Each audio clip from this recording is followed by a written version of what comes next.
Hi, ಇವಳು ನಮ್ಮ heroine ಅನನ್ಯ. ಇವಳಿಗೆ ಅವ್ರ ಕಾಲೇಜ್ ಕ್ಲಾಸ್ಮೇಟ್ ಶೌರ್ಯ ಅಂದ್ರೆ ತುಂಬಾ ಇಷ್ಟ. ಅದಕ್ಕೆ ಅವ್ರ ಅಟೆನ್ಷನ್ ಇವಳ ಮೇಲೆ ಬರ್ಲಿ ಅಂತ ಯಾವಾಗ್ಲೂ ಅವರು ಕಾಲೇಜ್ ಟ್ರಿಪ್ ಆಗಿ ಏನೇ ಡಿಸೈಡ್ ಮಾಡಿದ್ರು ಅಗೇನ್ಸ್ಟ್ ಆಗಿ ಮಾತಾಡೋದು, ಜಗಳ ಆಡೋದು ಮಾಡ್ತಿರ್ತಾರೆ. ಕಾಲೇಜ್ ಎಲ್ಲ ಮುಗಿದ್ಮೇಲೆ ಅವರಿಬ್ರು ಅವರವರ ಫ್ಯಾಮಿಲಿ ಬಿಸ್ನೆಸ್ ನೋಡ್ಕೊತಿರ್ತಾರೆ. ಒಂದಿನ ಗೆಟ್ ಟುಗೆದರ್ ಪಾರ್ಟಿನಲ್ಲಿ ಅವ್ರ ಜ್ಯೂಸ್ ಅಲ್ಲಿ ನಶೆ ಬರೋ ಮಾತ್ರ ಹಾಕಿ ಇವರಿಬ್ಬರಿಗೂ ಒನ್ ನೈಟ್ ಸ್ಟ್ಯಾಂಡ್ ಆಗೋಗಿರುತ್ತೆ. ಅವಾಗ ಅನನ್ಯ ಪ್ರೆಗ್ನೆಂಟ್ ಅಂತ ಶೌರ್ಯ ಅವ್ರ ಅಮ್ಮಗೆ ಗೊತ್ತಾಗಿ ಇಬ್ಬರಿಗೂ ಫೋರ್ಸ್ ಮದುವೆ ಮಾಡಿಸ್ತಾರೆ. ಮದುವೆ ಆದ ನೆಕ್ಸ್ಟ್ ಡೇನೆ ಶೌರ್ಯ ಬಿಸ್ನೆಸ್ ಟ್ರಿಪ್ ಗೆ ಫಾರಿನ್ ಹೋಗ್ತಾನೆ. ಇಲ್ಲಿ ಅನನ್ಯ ಅವನು ಅವನ ಎಕ್ಸ್ ಗರ್ಲ್ ಫ್ರೆಂಡ್ ಮೀಟ್ ಮಾಡಕ್ ಹೋಗಿದ್ದಾನೆ ಅಂತ ಅವನನ್ನ ತಪ್ಪಾಗಿ ತಿಳ್ಕೊಂಡು ಬೇಜಾರಾಗಿರ್ತಾಳೆ. 2 ತಿಂಗಳು ಆದ್ಮೇಲೆ ಅವರು ವಾಪಸ್ ಬರ್ತಾರೆ. ಅವ್ರ ಅಪಾರ್ಟ್ಮೆಂಟ್ ಅಲ್ಲಿ ಅನನ್ಯ ಒಂದು ನಾಯಿ ಮರಿ ಇಟ್ಕೊಂಡಿರ್ತಾಳೆ. ಅದ್ರ ಜೊತೆಗೆ ಆಟ ಆಡ್ತಿರ್ತಾಳೆ, ನಗ್ತಿರ್ತಾಳೆ. ಶೌರ್ಯನ ನೋಡಿದ ತಕ್ಷಣ ಸೈಲೆಂಟ್ ಆಗ್ಬಿಡ್ತಾಳೆ. ಶೌರ್ಯ ನಂಗೆ ನಾಯಿ ಅಂದ್ರೆ ಇಷ್ಟ ಇಲ್ಲ ಅಂತ ಗೊತ್ತಿದ್ರು ಅದನ್ನ ಯಾಕೆ ಇಟ್ಕೊಂಡಿದ್ಯಾ ಮನೆಯಲ್ಲಿ ಅಂತಾನೆ. ಅವಳು ಈ 2 ತಿಂಗಳು ನಾನು ಒಬ್ಬಳೆ ಒಂಟಿಯಾಗಿದ್ದು ನಂಗೆ ಜೊತೆಯಾಗಿದ್ದು ನಾನು ಇದನ್ನ ನನ್ನ ಹತ್ರನೇ ಇಟ್ಕೋತೀನಿ ಅಂತ ಅಂತಾಳೆ. ಇವನಿಗೆ ಫುಲ್ ಕೋಪ. ಆ ನಾಯಿಗಿರೋ ಇಂಪಾರ್ಟೆನ್ಸ್ ಇವನಿಗಿಲ್ಲ ಅಂತ ಇವನಿಗೆ ಫೀಲ್ ಆಗುತ್ತೆ. ಇಲ್ಲಿ ಯಾರು ಇಲ್ದಿರೋ ಮನೆ ಒಬ್ಬಂಟಿಯಾಗಿ ಎಷ್ಟು ಕಷ್ಟಪಟ್ಟಿದ್ದಾರೆ ಅಂತ ಅನನ್ಯ ಮಾತ್ರ ಗೊತ್ತು. ಆ ನಾಯಿಯಿಂದ ಅವಳ ಎಮೋಷನಲ್ ಇಂಪ್ರೂವ್ಮೆಂಟ್ ಆಗಿದೆ ಅಂತ ಅನನ್ಯ ಮಾತ್ರ ಗೊತ್ತು. ನೆಕ್ಸ್ಟ್ ಡೇ ಅನನ್ಯ ಅವಳ ಕಂಪನಿ ಪ್ರಾಡಕ್ಟ್ ಲಾಂಚ್ ಬಗ್ಗೆ ಡಿಸ್ಕಸ್ ಮಾಡಕ್ಕೆ ಅಂತ ಒಬ್ಬ ಮೇಲ್ ಸ್ಟಾರ್ ಜೊತೆ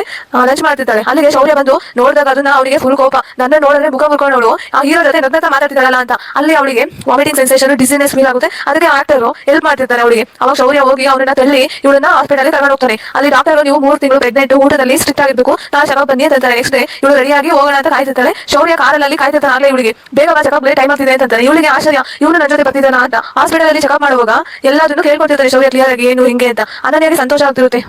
ಫಸ್ಟ್ ಇವನು ನನಗೆ ಮಗು ಬೇಡ ರಕ್ಷು ಅಂತ ಫೋರ್ಸ್ ಮಾಡಿದ್ದವನು ಈಗ ಅಟ್ಲೀಸ್ಟ್ ಸ್ವಲ್ಪ ಕಾಳಜಿ ತೋರಿಸಿದ್ದಾನೆ ಅಂತ. ಈ ನೆಕ್ಸ್ಟ್ ಮತ್ತೆ ಒಂದು ವಾರ ಇವಳು ಶೌರ್ಯ ಬಿಸ್ನೆಸ್ ಟ್ರಿಪ್ ಹೋಗ್ತಾನೆ. ಅವಾಗ ಅನನ್ಯ ಒಬ್ಬಳೇ ಆಗ್ತಾಳೆ ಮನೇಲಿ. ಎಲ್ಲಾ ಕಡೆ ಅವಳ ಬಗ್ಗೆ ಗಾಸಿಪ್ ಮಾಡ್ತಾ ಇರ್ತಾರೆ. ಬ್ಲಾಕ್ ಮೇಲ್ ಮಾಡಿ ಮದುವೆ ಆದ್ಲು, ಮಗು ಹೆಸರನ್ನ ಇಟ್ಕೊಂಡು ಮದುವೆ ಆದ್ಲು, ಅವನಿಗೆ ಬ್ರೇಕಪ್ ಮಾಡ್ತಿದ್ರು ಅವಳ ಎಕ್ಸ್ ಗರ್ಲ್ ಫ್ರೆಂಡ್ ಜೊತೆ ಅಂತ ಎಲ್ಲ ಗಾಸಿಪ್ ಅವಳ ಬಗ್ಗೆ.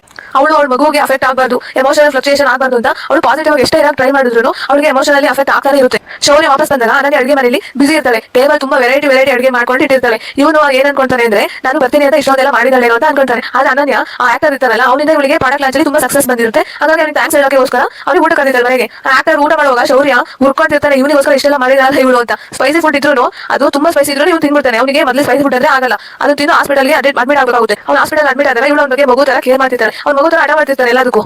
ಈಗ ನಂಗೆ ಈ ತರ ಆಗಿರೋದಕ್ಕೆ ನೀನೇ ಕಾರಣ ಅನನ್ಯ, ನನ್ನ ಲೈಫ್ ಲಾಂಗ್ ರೆಸ್ಪಾನ್ಸಿಬಿಲಿಟಿನ ನೀನೇ ತಗೋಬೇಕು ಅಂತ ಮಗು ತರ ಆಟ ಮಾಡ್ತಿರ್ತಾರೆ ಅನನ್ಯನ ಹತ್ರ. ಅನನ್ಯ ಅವನಿಗೆ ಅಡುಗೆ ಮಾಡ್ಕೊಂಡು ಬರಕ್ಕೆ ಅಂತ ಅವರ ಶೌರ್ಯ ಅವರ ಅಮ್ಮನ ಮನೆ ಹೋಗಿರ್ತಾಳೆ. ಅಲ್ಲಿ ಹೋದಾಗ ಅವಳು ಎಲ್ಲ ಅಡುಗೆ ಎಲ್ಲ ಮಾಡ್ಕೊಂಡು ಅವ್ನಿಗೆ ಬಟ್ಟೆ ಸ್ವಲ್ಪ ತಗೊಳ್ಳೋಣ ಅಂತ ಅವ್ನ ರೂಮಿಗೆ ಹೋದ್ರೆ ಅಲ್ಲಿ ಅವಳಿಗೆ ಶಾಕಿಂಗ್ ನ್ಯೂಸ್ ಕಾಯ್ತಿರುತ್ತೆ. ಏನಂದ್ರೆ ಅವ್ನು ವಾರ್ಡ್ರೋಬ್ ಫುಲ್ಲು ಅವಳ ಫೋಟೋನೇ ತುಂಬಿರುತ್ತೆ. ಅವಳು ವಸ್ತುಗಳು, ಅವ್ಳು ಬಿಸಾಕಿದಂತ ವಸ್ತುಗಳು, ಕಾಲೇಜಲ್ಲಿ ಯೂಸ್ ಮಾಡಿದ್ದೆಲ್ಲ ಸಿಗುತ್ತೆ ಅವಳಿಗೆ. ಅವಳಿಗೆ ಆಶ್ಚರ್ಯ, ಇವನು ನನ್ನ ವಸ್ತುಗಳೆಲ್ಲ ಇಟ್ಕೊಂಡಿದ್ದಾರಲ್ಲ, ಇವನು ಅಷ್ಟು ನನ್ನ ಮೇಲೆ ಪ್ರೀತಿ ಮಾಡ್ತಾರ ನನ್ನ ಅಂತ. ಆದ್ರೆ ಅವನು ನನ್ನ ಮೇಲೆ ಯಾಕೆ ದ್ವೇಷ ತೋರಿಸೋದರ ಮಾಡ್ತಾನೆ, ಅಷ್ಟು ಪ್ರೀತಿ ಇರು ಅಂತ ಅವಳಿಗೆ ಒಂದು ಡೌಟ್. ಅದಕ್ಕೆ ಅವ್ರ ಅತ್ತೆ ಹತ್ರ ಕೇಳ್ತಾರೆ, ನಿಮ್ಗೆ ನಾನು ಪ್ರೆಗ್ನೆಂಟ್ ಅಂತ ಹೆಂಗ್ ಗೊತ್ತಾಯ್ತು ಅಂತ. ಅವ್ರ ಅತ್ತೆ ನಂಗೊಂದು ಅನ್ನೊಂದು ಕಾಲ್ ಬಂದಿತ್ತು, ನಿಮ್ಮ ಮಗು ಬೇಕು ಅಂದ್ರೆ ನೀವು ಇಲ್ಲಿ ಬಂದು ಉಳಿಸ್ಕೊಳ್ಳಿ ಆ ಮಗುನ ಅಂತ ಕಾಲ್ ಬಂದಿತ್ತು ಅಂತ. ಅವಾಗ ಇವಳಿಗೆ ಎಲ್ಲ ರಿಯಲೈಸ್ ಆಗುತ್ತೆ, ಇವನೇ ಕಾಲ್ ಮಾಡಿಸಿ ಹಿಂಗೆ ಮದ್ವೆ ಆಗೋ ತರ ಮಾಡಿಸಿದಾನೆ ಅಂತ. ಈ ಪ್ರೀತಿ ಅವ್ನ ಬಾಯಿಂದನೇ ಬರೆಸ್ಬೇಕು ಅಂತ ಇವಳು ಒಂದು ಪ್ಲಾನ್ ಮಾಡ್ತಾರೆ. ಪ್ಲಾನ್ ಮಾಡ್ಕೊಂಡು ಹಾಸ್ಪಿಟಲ್ ಹೋಗಿ ಶೌರ್ಯ ನಾನು ಒಂದು ಡಿಸಿಷನ್ ಮಾಡಿದೀನಿ, ನಿಂಗೆ ನಾನಂದ್ರೆ ಇಷ್ಟ ಇಲ್ವಲ್ಲ, ನಾವಿಬ್ರು ಡಿವೋರ್ಸ್ ತಗೊಳ್ಳೋಣ, ನೀನು ನಿನ್ನ ಲವರ್ ಜೊತೆ ಆರಾಮಾಗಿರೋ, ನಾನು ನನ್ನ ಮಗು ಕರ್ಕೊಂಡು ಎಲ್ಲರೂ ದೂರ ಹೋಗ್ಬಿಡ್ತೀನಿ ಅಂತ ಅಂತಾರೆ.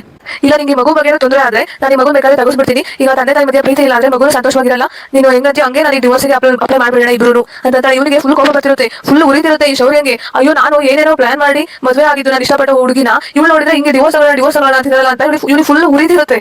ನಾನು ಡಿವೋರ್ಸ್ಗೆ ನಿಂಗೆ ಅಕ್ಸೆಪ್ಟ್ ಮಾಡಲ್ಲ ಅಂತ ಅವನು. ಅವ್ಳು ಯಾಕೆ ಶೌರ್ಯ, ನಾನು ಈಗ ನಮ್ಮಿಬ್ಬರ ಮಧ್ಯೆ ಪ್ರೀತಿ ಇಲ್ಲ ಅಂದ್ರೆ ಡಿವೋರ್ಸ್ ಫೈನಲ್ ಆಪ್ಷನ್, ಯಾಕೆ ನಾವು ಡಿವೋರ್ಸ್ ತಗೋಬಾರ್ದು, ಯಾಕೆ ನಾವು ಡಿವೋರ್ಸ್ ತಗೋಬಾರ್ದು ಅಂತ ಅವೆಲ್ಲ ಕೇಳ್ತಾರೆ. ಇವನು ಕೋಪ ಬಂದು ಯಾಕೆ ಅಂದ್ರೆ ನನಗೆ ನೀನಂದ್ರೆ ತುಂಬಾ ಇಷ್ಟ, ನೀನಿಲ್ಲ ನಾನು ಬದುಕಿರಲ್ಲ ಈ ಜನ್ಮದಲ್ಲಿ, ನೀನು ನನ್ನವಳು ಮಾತ್ರ ಅದಕ್ಕೆ ಅಂತ ಅಂತಾನೆ. ಅವಾಗ ಅನನ್ಯ ಮತ್ತೆ ನಿಂಗೆ ಅಷ್ಟು ನನ್ನ ಮೇಲೆ ಇಷ್ಟ ಇದ್ದಿದ್ರೆ ಯಾಕೆ ನಾನು ದ್ವೇಷ ತರ ಮಾಡೋ ತರ ನಡ್ಕೋತಿದ್ದೆ ಅಂತ ಕೇಳಿದಾಗ ಇವನು ನನ್ನ ಪ್ರೀತಿನ ನಾನು ನಿನ್ಗೆ ಹೇಳ್ಕೊಂಡ್ರೆ ಎಲ್ಲಿ ನೀನು ರಿಜೆಕ್ಟ್ ಮಾಡ್ತೀಯ ಅಂತ ನಂಗೆ ಭಯ ಆಯ್ತು, ಹಂಗಾಗಿ ನಾನು ಈ ತರ ನಡ್ಕೋತಿದ್ದೆ ಅಷ್ಟೇ ಅಂತ ಅಂತಾನೆ. ಅವಾಗ ಅನನ್ಯ ಇವ್ ಫುಲ್ ನೀನೊಬ್ಬ ದೊಡ್ಡ ಫುಲ್, ನಂಗೆ ನೀನಂದ್ರೆ ತುಂಬಾ ಇಷ್ಟ, ಹಂಗಾಗಿ ನಾನು ನಿನ್ ಮಗುನ ಹೊಟ್ಟೆ ಇಟ್ಕೊಂಡಿರೋದು, ಹಂಗಾಗಿ ನಾನು ಮದುವೆ ಆಗಿರೋದು, ಇನ್ನೇನು ಹೇಳ್ಬೇಕು ನಿಂಗೆ ಅಂತ ಹೇಳ್ತಾರೆ. ಅವಾಗ ಇಬ್ರು ಸಂತೋಷವಾಗಿ ಇಬ್ರು ಲವ್ ಅಕ್ಸೆಪ್ಟ್ ಮಾಡ್ಕೊಂಡು ಅವ್ರ ಮಗು ಜೊತೆ ಚೆನ್ನಾಗಿ